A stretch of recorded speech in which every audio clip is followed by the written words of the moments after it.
I'll try my best not to make this a word wall. I don't know where to start.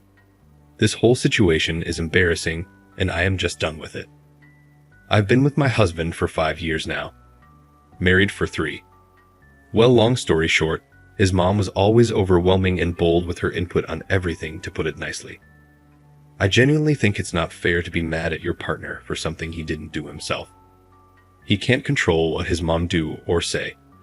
But what's also not fair is him not addressing it when I am clearly uncomfortable or upset, and instead just talking me into brushing it off or going with it. I never nor would I ever have a back and forth with my mother-in-law. Just not worth barking at each other. I always kind of brush it of if it's a snarky comment or if it's a better way to do something in her opinion. I'll just tell her thanks for the suggestion, but we are fine. It's actually true, the saying, when you marry someone, you marry their family. I think the way to handle it is each spouse should keep his side of the family in line, for lack of a better way to say it. I deal with my parents and their shenanigans, and I expected him to do the same. He never did. He always asks me to give her some grace. Well, it's hard when that person is insulting you. For a while now, she has been making comments about how my son doesn't look like my husband when he was a toddler. Basically accusing me of sleeping around. This, rightfully so, upset me. Sorry, my genes are strong, what do I tell you? I was short with my husband because he didn't address how out of pocket and disrespectful this whole thing is. It has been a week since my husband, well, soon-to-be ex-husband, told me that he would be doing a paternity DNA test. Not because he thinks that it's not his son, but to shut his mom up. Yes, exactly what I read. I don't know which one is worse, him accusing me of cheating or this shit. But all I know is this is audacious. I didn't cheat, and I am not concerned one bit about the test results. I wasn't going to stop him from taking a DNA test or whatever, but I just know I don't want to deal with this any longer. I am looking for an apartment, and I talked to a landlord the day after he brought this DNA test thing up. And I've been acting more than normal since. We'll be getting the results in 2 days. I can't wait. He would be also getting divorce papers with that too. I know for a fact he won't see it coming. I try my best to make this whole thing work and manage my relationship with my mother-in-law as gracefully as possible. But thinking about it, it's not just my mother-in-law that's the problem, but how he is handling things is also a problem. And side note, I've never been more glad that I didn't leave my job when I got married. He makes more than enough to take care of the financial side of things. I thought I would get bored. I only have to be on site 2 days per week. Also, I really love my job and the company, so I didn't leave. Best decision I ever made. He is unreliable, to say the least. I know that divorce can be hard on kids, but I experienced the other side. Living with 2 parents that hated each other and violently fought almost all the time is as hard, maybe even harder. They thought that staying together would be good for me and my siblings. Newsflash, it wasn't. It was traumatizing, to say the least. I don't remember, I either read somewhere or maybe my therapist told me that when you fight with your spouse, you shouldn't see it as me vs you. But more like, me and you was the particular situation or problem on hand and try to figure it out. But it's really hard to do so when you start hating that person. I don't want my son to live like that because I tell one thing, I just can't stand my husband anymore. I don't know if this is a weird way of saying it, but I just don't respect him anymore, if that makes sense. I just see an unreliable man, and I know for a fact that our fights won't be the same as before. I would have said what a waste of 5 years, but I have a sweet and smart gremlin now, and having a child really pushes you to be better and to do better, so I can't complain. Update. The day he was supposed to receive the results, I called my father-in-law and invited them to come over that evening. He was working when he got the results. He sent them to me and told me he would talk to his mother to finally put this to rest. I informed him that I had already invited them for this evening, and I am just waiting for my apology before I leave.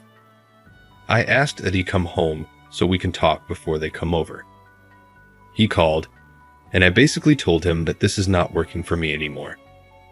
I've already talked to an attorney, filed for divorce, and it might be more expensive than a paternity test, but it would be more effective making his mother happy. And no, I don't care that he was working when I told him.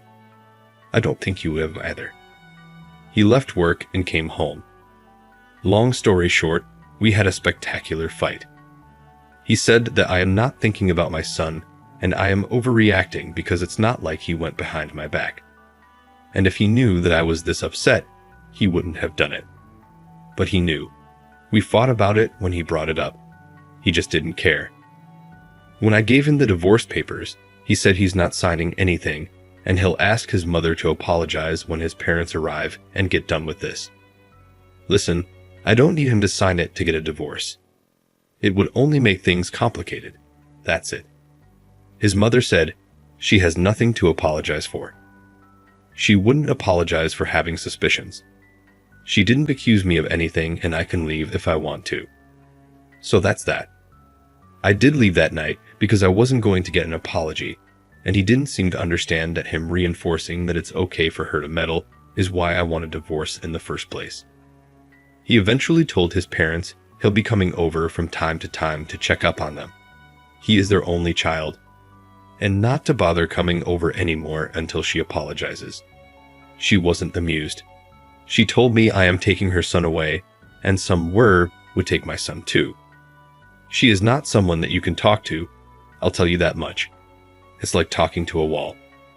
All she knows is insulting or being passive-aggressive on a good day. We're not getting a divorce. We talked the day after. He said I can always file for a divorce, but we should at least try couples counseling because he doesn't want to co-parent. Edit.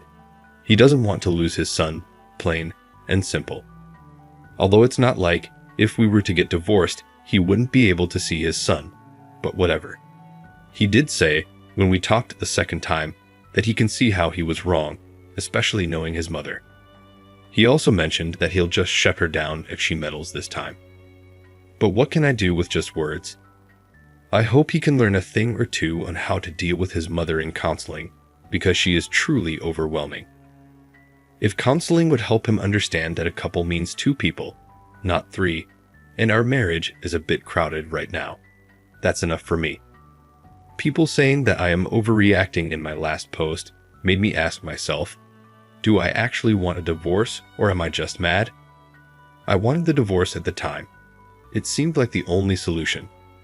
But if counseling would help us, I can try to work things out. I hope this is a good decision. If not, I am not stuck. I'll take my son and leave. I have a friend who got divorced in 20 days, an uncontested divorce. When you were on the same page regarding how things would be divided, including custody, it's a matter of how long the court would take to review and finalize the divorce, and you'll be done. That was my plan. Nonetheless, I am the one working from home, and my son is still so young. It's totally up to him. If he wants to see his son every day when he gets off work, or if he wants to see his son just a couple of times per week. Because I am not tolerating this anymore. Oh, one last thing. People in my last post were debating if paternity tests should be mandatory or not.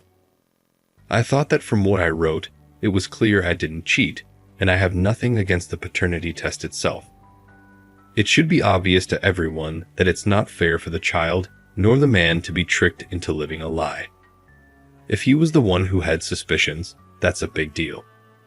We would have talked about why he thinks that, taken the paternity test for his peace of mind, and made sure we can trust each other then move on. All without anyone interfering, let alone requesting the paternity test. Edit 2. Someone asked, curious why they asked for the test, and why you're so against it. I don't want to assume there was some troubles in the past, but I feel like there's a lot of lead up and information left out here. At this point, I've shared so much that these aren't too many details, I guess. I am not religious. I also dated women at a certain time. She doesn't like that and thinks that me not being religious or not being straight means I have no values or something. She hates that her son married a non-religious person. He is a believer, but he's a non-practicing believer. Either way, His religion or my lack of belief doesn't cause us any problems in our day-to-day life. I hope this clarifies things for you.